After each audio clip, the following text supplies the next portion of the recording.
pukul 13 waktu Indonesia Barat. Radio Republik Indonesia Palembang dengan Warta Berita.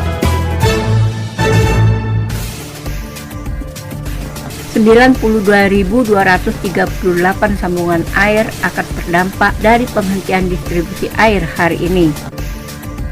Unit transfusi darah PMI Cabang Palembang saat ini telah memiliki sertifikat cara pembuatan obat benar atau CPOB pertama di Sumatera Selatan.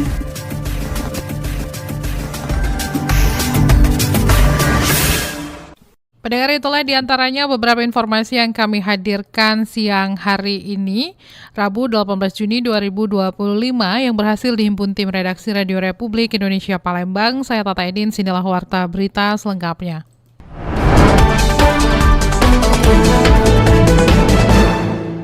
Sekitar 92.238 sambungan air akan terdampak dari penghentian distribusi air hari ini. Distribusi air bersih di sejumlah wilayah Kota Palembang akan kembali dihentikan sementara pada hari ini.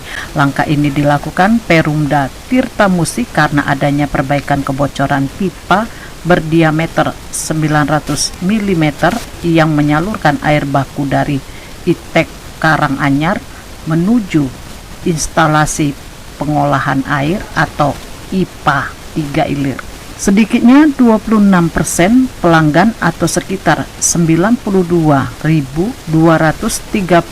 sambungan akan berdampak dari penghentian distribusi air yang berlangsung selama 12 jam.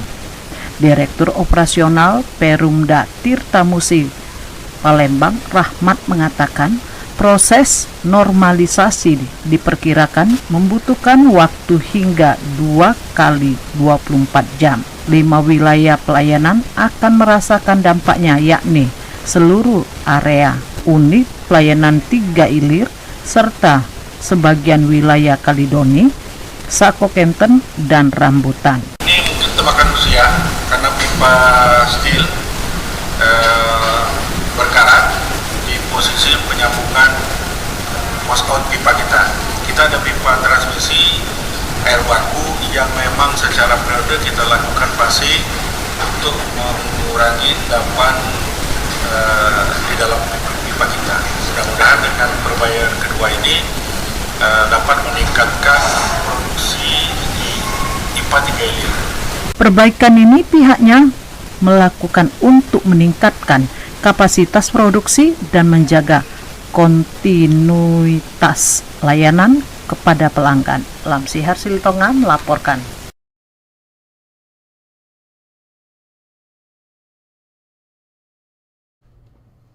Pendengar, pemerintah dan panitia penyelenggara ibadah haji PPIH Sumatera Selatan memberikan perhatian khusus kepada jamaah haji yang tiba di debarkasi Palembang, terutama mereka yang lansia dan mengalami kelelahan usai menunaikan ibadah di Tanah Suci.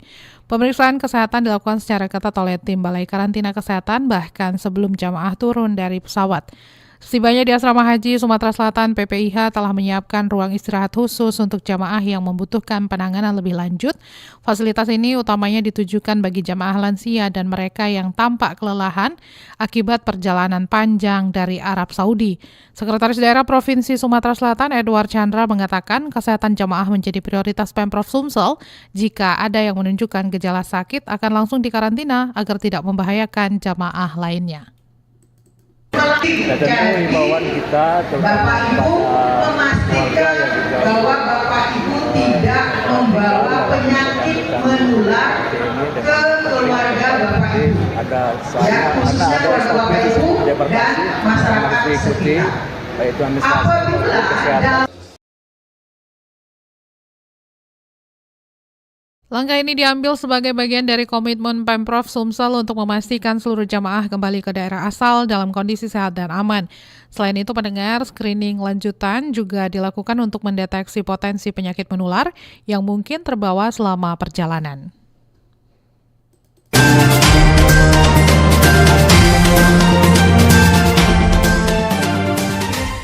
Pendengar, Festival Rentak Batanghari kembali digelar. Dinas Pariwisata dan Kebudayaan Provinsi Sumatera Selatan konsisten mengajak masyarakat menjaga kearifan lokal dengan menguatkan identitas. Dinas Kebudayaan dan Pariwisata Disputpar Provinsi Sumatera Selatan kembali menggelar kegiatan tahunan Festival Rentak Batanghari dengan tema menjunjung kearifan lokal, menguatkan identitas di Taman Budaya Palembang 18 hingga 19 Juni 2025. Kepala Disputpar Sumatera Selatan Panji Cayanto mengatakan Festival Rentak Batanghari didasari masyarakat Sumatera Selatan yang sebagian besar dahulunya bertempat tinggal di sepanjang Sungai Batanghari 9. Karena itu, Panji mengatakan festival ini merupakan kegiatan seni, pertunjukan tari, drama, dan musik Sendra Tasik untuk menguatkan identitas budaya masyarakat Batanghari 9 di Sumatera Selatan. Jadi Sumatera Selatan terkenal dengan negeri Batanghari 9 yang merupakan nama sungai besar yang ada di Sumatera Selatan. Sungai ini Peliti, Lantitan, Tawas, Tulpit, Kuamatang, Liko, Okan, dan Sungai tadi. Dulu masyarakat tinggal di pinggir sungai sehingga kemudian pun setiap sungai-sungai itu akan berbeda, dan ini mengidentitaskan bahwa masyarakat Sumatera Selatan punya banyak kebudayaan yang perlu kita laksanakan. Sementara itu, Ketua Panitia Cahyo Sulistianingsih menjelaskan 17 kabupaten kota mengikuti Festival Rentak Batanghari di tahun ini. Para peserta menampilkan sesuai kekhasan kabupaten kota masing-masing.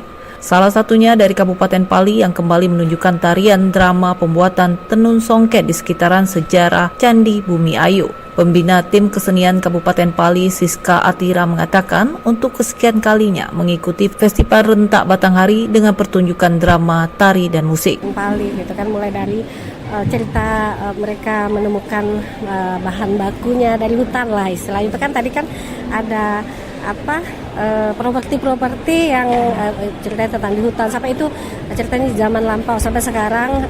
Pali sudah punya tenun, ya, gitu lah, tenunan khas Pali. Apa namanya? Nama songket, berbentuk songket tapi identik dengan motif Candi Bumi Ayu. Kegiatan ini diharapkan dapat memotivasi sanggar dan juga komunitas seni, khususnya generasi muda yang ada di kabupaten kota di Sumatera Selatan untuk lebih banyak berkarya. RRI Palembang, Nova Ariana melaporkan, terus mengudara untuk Indonesia. Pendengar, Unit Transfusi Darah UTD Palang Merah Indonesia PMI Cabang Palembang saat ini telah memiliki sertifikat cara pembuatan obat benar atau CPOB pertama di Sumatera Selatan. Ketua PMI Cabang Palembang, Dewi Sastrani, mengatakan sertifikat dari BPOM ini diharapkan dapat mendukung pemenuhan produk darah berkualitas di Sumatera Selatan. Menurut Dewi, UTD PMI Palembang telah memenuhi standar mutu pengolahan darah, mulai proses pengambilan darah dari pendonor hingga pendistribusian ke pasien di rumah sakit dan dengan standar mutu yang baik. Diharapkan petugas PMI dapat memberikan pelayanan terbaik kepada warga kota yang membutuhkan tambahan darah untuk proses penyembuhan penyakitnya. Mengenai kebutuhan darah di kota Palembang, setiap bulannya bisa mencapai 7.000 kantong, namun baru bisa dipenuhi dari pendonor sukarela sekitar 5.000 kantong per bulan.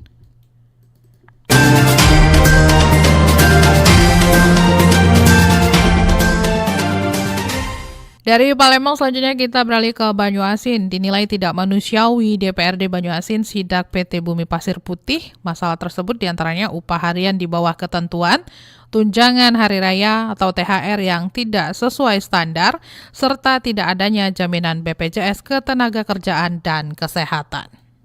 Sejumlah karyawan PT Bumi Pasir Putih mengeluhkan ketidakjelasan hak-hak normatif mereka sebagai pekerja. Masalah tersebut diantaranya upah harian di bawah ketentuan, tunjangan hari raya atau THR yang tak sesuai standar, serta tidak adanya jaminan BPJS Ketenagakerjaan dan Kesehatan sejak mereka dipekerjakan pada tahun 2012 silam. Amri, salah satu karyawan produksi, mengungkapkan para pekerja yang sebagian besar di bagian produksi ini mengaku hanya menerima upah harian sebesar Rp95.000 per harinya, jauh di bawah upah minimum kabupaten atau UMK Banyuasin. Selain itu, pembayaran THR pun dinilai tidak layak karena besarannya tidak memenuhi standar 1 bulan upah sebagaimana diatur dalam perundang-undangan. Tidak hanya soal upah dan THR, pekerja juga mengeluhkan status kerja yang tidak pasti. Meski jenis pekerjaan bersifat tetap dan berlangsung secara terus-menerus, mereka tetap berstatus tenaga kontrak tanpa kejelasan diangkat sebagai karyawan tetap sebagaimana diatur dalam PP 35 tahun 2021. Selain dari itu, sistem kerja 12 jam sehari dinilai memberatkan dan tidak manusiawi. Gajinya Pak yang tidak sesuai, upah per hari itu cuma 95.000.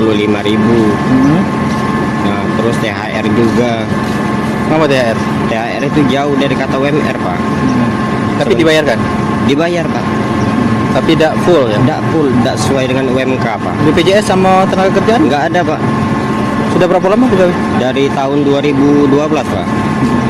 Ketua DPC FSB Kami Parhu Banyuasin, Edi Gunawan, sebelumnya telah melaporkan PT Bumi Pasir Putih ke Dinas Ketenagakerjaan dan DPRD Banyuasin Komisi 4. Ia menyebut ada 58 anggota serikat yang hingga kini belum didaftarkan dalam program BPJS Ketenagakerjaan maupun Kesehatan. Sementara itu, anggota Komisi 4 DPRD Kabupaten Banyuasin dari Partai PKS Pahmiwati menegaskan bahwa pihaknya bersama dinas terkait telah turun langsung menindaklanjuti keluhan buruh tersebut. Hasil rapat yang digelar bersama manajemen PT Bumi Pasir Putih berjalan cukup lancar, meski keputusan belum dapat diambil karena pimpinan perusahaan sedang berhalangan hadir akibat sakit. Menurutnya, semua pekerja baik tetap maupun harian wajib didaftarkan dalam program BPJS Ketenagakerjaan. Apalagi pemerintah pusat tengah melaksanakan program bantuan subsidi upah atau BSU yang syaratnya mencantumkan keikutsertaan dalam BPJS. Tadi sudah disampaikan bahwa apapun bentuk tenaga kerja itu mau tetap, mau yang harian harus tetap didaftarkan. Ya, sesegera mungkin tadi sudah disampaikan tadi. DPRD Banyuasin menegaskan akan mengawal persoalan ini hingga tuntas agar hak-hak dasar para pekerja dapat dipenuhi sesuai ketentuan perundangan yang berlaku. Para buruh pun berharap kunjungan dinas dan dewan kali ini tak sebatas seremonial, melainkan disertai keputusan tegas yang menguntungkan para pekerja. Dari Kabupaten Banyuasin, Muhammad Maulana, Pro 1 RRI terus mengudara untuk Indonesia.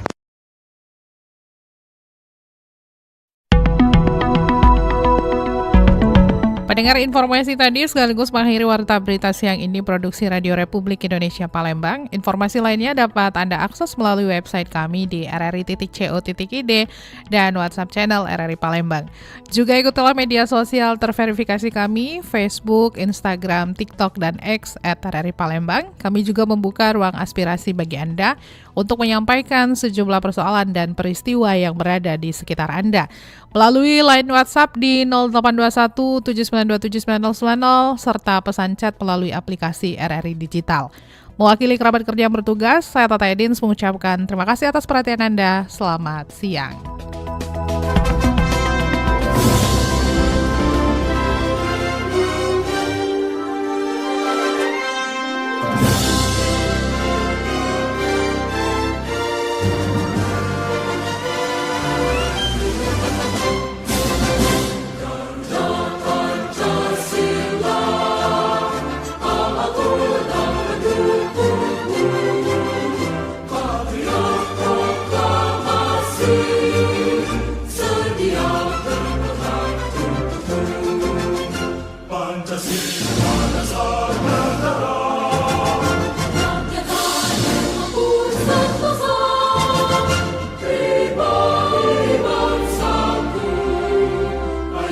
Maju, ayo maju.